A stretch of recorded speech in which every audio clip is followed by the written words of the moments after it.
And we're back for episode 2 of the Running with Kelly show. That's what I'm calling it now. Because I'm super dorky. Today I'm the host, so I get to ask the questions. For those of you who don't know me yet, I'm Coach Alex, and I have been running and mentoring and coaching with Kelly Nash for a number of years now. We coach a kids group twice a year, and we also coach together with a Learn to Run program through Heritage Christian Services, where she works. And so today I'm going to be picking her brain a little bit about running, because if you want to know anything about running, she is the woman to ask, because she's pretty terrible at tooting her own horn. So I'm going to do it for her. Just this past weekend, she ran 80 miles and won the women's outright in a 24-hour race out at Camp Good Days and Special Times. She was third overall, only to 2 men. So I think that's really, really impressive. And so I'm really proud of her, and she'll be the last to tell you those things because she's just humble. So anyway, we're going to pick her brain a little bit about what it is to be a runner and learn a little bit more about who she is. So away we go. So Kelly, hi. How are you? Good. How are you? It's been a while. It's been a long time. It's been a minute, as the kids say. Yeah, it's been a hot minute, as the kids say. So first, I'm going to start off with this question: have you always been a runner? Goodness, no. So I did do other sports in high school and growing up. Softball. I was a catcher, mainly because I was, as my mom said, solid. So nothing could get past the plate. Moms have a way of saying those kind of things. Yeah, and a kind of a compliment, I think, but yeah, not really. No sideways compliments sometimes. And volleyball. So I did volleyball, and I played basketball. I only scored 2 points. They were free throw shots when our team was already losing, but still. You were still on the team. I'm still there. Yes, I didn't start running. Goodness, when it was. Well, I ran 5K. It was a Heritage Hero. No, it was called something different then, but it was a Heritage Christian Services race. 5K out at Webster, and I did it in 34 and a half minutes. That was my very first. Okay, so that was your 5K. First race. Did you train for that? Barely. Like, I met my good friend Karen. Actually, she and I would get together and do a little bit, but there was no rhyme or reason. It was, let's go for a run, and we would run, maybe 5 minutes and be like, okay, let's walk the rest. So it wasn't anything. So it wasn't a great way to train. No, I would. We'll get to that. Yeah. So you mentioned you played other sports in high school. Did you continue to play those like once you got out of school? I did. Actually, my husband and I played for a volleyball rec league, and we really liked it. Yes, hot shots. And then we played in a competitive league for a while, and I would fit in more in between there. The competitive was a bit much, but the rec league was too loosey-goosey, but yeah, it was fun. And actually our church had a softball team for a while. So I got to play a little bit of softball. But kind of like what you were saying, like I love to hit the ball or work the plate, but if I'm running to first base, I would land it. I mean, you definitely need running for all those other sports. So that is a takeaway. Like one of the things I know that when we have our kids group, we'll ask the kids, do you play any other sports? Because a lot of running supports what these kids want to do in their other activities. And we always hope that they'll come back to running, that we'll be like, but don't you want to do cross country or track in high school? And some of those kids end up doing some of those sports, which is awesome. Yeah, and as long as they're better athlete for it. Yeah. So when did you come back to running? So you mentioned you did a 5K and then you kind of fell away from it for a little while. What brought you back? It's a very interesting story. So I spent some time being happy as a young married person, and when I'm happy, I'm eating a lot and gained some pounds. And had my daughter, when I was pregnant with my son, my father and my mother-in-law both passed away within a short period of time, and it was very stressful. And I was very depressed. And so with that came a lot of eating. So after my son was born, I was over 200 pounds. And I stayed in that area for quite a while. There's photos, actually. I don't want actually anyone to see them, but there's pictures of me eating food off of my young kids' plates, and I'm bigger, and you can just see I wasn't very happy. So anyway, I got a postcard in the mail, random, that said "Train to End Stroke." and my father had a massive stroke. So I thought, what does this mean? Train to end stroke. And so I went to the meeting that they had, and you could train with their coaches to run a marathon. And then you raise money for the Stroke Association. And I said, I'm totally doing this. I remember coming back from that meeting, saying to my husband, I'm gonna do this. And he's just looking at me like, but So you you don't went run. from 0 to marathon. Basically, yeah. Cool, I okay. signed up for the training. I remember my first 5-mile run. I sobbed because I couldn't believe I ran a whole hand. Like, to me, Yeah, getting to 5 miles, that's a whole hand. yeah, And I just couldn't believe it. And I did that actually had a training program, and there were coaches and mentors that helped you through the program. And I remember doing it like homework. I did my homework when I was in school, and I did my homework I did every workout. And my race was in Hawaii. nice place to start. So Not you bad went from place. 0 to marathon and from Rochester to Hawaii. Like, you were all in from the beginning. I was terrified to fly. I hadn't really flown before. So here I am flying without family, because Yeah. it was really expensive to fly out to Hawaii with people I barely knew. And I got sick on the plane and had a fever, and my gosh, my oh my roommate goodness. had all these homeopathic remedies, and I'm taking all kinds of, I don't know what it was, but Yeah. I felt better, and I finished that first race in 5 hours and 17 minutes. Wow, that's really impressive. And raised over $7,000 for the Stroke Wow. Association. So I'm really proud of the money raised, and that's only because my father was an incredible person, and so people wanted to support it for him. So yeah, so that's how I got started. But what I found is I lost a lot of weight. I felt healthier, and I realized my dad was 57, my mother-in-law was 60, Yeah. and if you want to know the truth, I'm 52 right now. I mean, it was something that needed to happen. I needed to take my own health more seriously, and I realized how much I enjoyed it. I really loved it. Yeah. So that was my first one. It was in 2006. So that was 2006. When did you start coaching? I mean, so obviously you ran, you did this marathon, you're like, I'm hooked, I love this. What made you decide to get into coaching? So I after that first marathon, I waited about a year and a couple of months and did the Rochester Marathon, which ended up, my time was 4:26. So I took almost an hour off Wow. in that time. And then I did another marathon that January in Arizona. And so in 2010, I think it was, I had run a good handful of marathons and really enjoyed them and was getting better. And the Fleet Feet had put out a notice that they were looking for coaches for their No Boundaries Learn to Run program. And I thought, I wonder if they would, accept me as a coach. So I went in and interviewed and was hired as an unpaid coach. And so that's how I got started. So I really loved it. It was, again, a Learn to Run program. It was huge because it was for, Fleet Feet, and they had a staff working for them, and a bunch of coaches, and I just had a blast getting to know people in the program, and to see people in a similar situation that I was when I first started running. Something, either they wanted to lose weight, or they had just lost somebody, or they just needed to connect with people.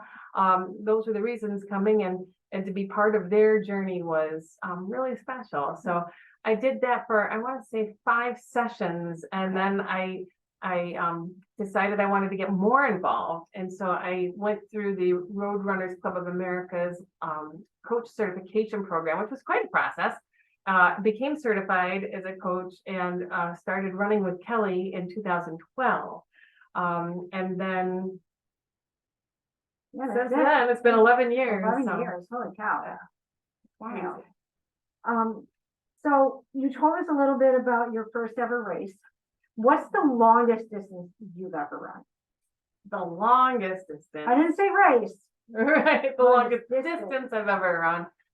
Well, in 2012, I decided to do a 24-hour treadmill run. I know why, because there was a local woman who had done a 24-hour treadmill run, and she had done 100 miles. And I had it in my head that I wanted to try that and raise money for where I work, which is Heritage Christian Services. So it was funny. I talked to the CEO about it at the time. I said, this is what I want to do. I want to do it at the Peters Family Life Center on a treadmill. And she was very concerned about any risk. You know, she was very worried, wondering if I should do it. And I said, well, I'm going to do it. So I can either do it at the Life Center and support Heritage, or I'll do it and support the Heart Association. And so they're like, they got behind me. They're like, she's serious. Yeah, She's she's nuts. gonna do it. We'll let her do her thing. So it was July, I think it was 6th and 7th. So I started at the Life Center at 9 a.m. and finished at 9 a.m. on Saturday. Wow. And I did 106.49 miles. Didn't quite flip to 0.5. Wow, that's okay. The 106 is pretty, I can't even like put my finger on that. That's like running from Rochester past Syracuse. I get tired driving to Syracuse, so I put that in perspective. Was that your first ultra distance that you ran? No, my first ultra, it was funny. It was someone from that worked at Heritage had said, you should try ultras. They're so much fun. And he was telling me about Can Lakes and Mind the Ducks. And so my first ultra was, I believe the first one was Mind the Ducks. Okay. And it's a 12-hour run around. It was a half-mile loop over at Seneca Park. Mhm. And I did 63 miles in the 12 hours. And I won the Masters, which is old women. It's basically within. Meaning over 40. No, over Let's 40. just say over 40 is And not I think I old. had just hit 40. So Yeah. so that was that. And then I did Can Lakes, which is a 50-mile race around Canandaigua Lake. And after those two, I fell in love with the distance. I loved it. In our previous podcast, when we were interviewing you, Alex, you were kind of highlighting how different those runs are. And in the ultra, I realized I didn't have to run back. So it wasn't about that huge, strong speed effort, but more about just keep going. So it was a lot about nutrition, getting in your fuel, Mhm. and just finding ways to work your mind so that you didn't go nuts.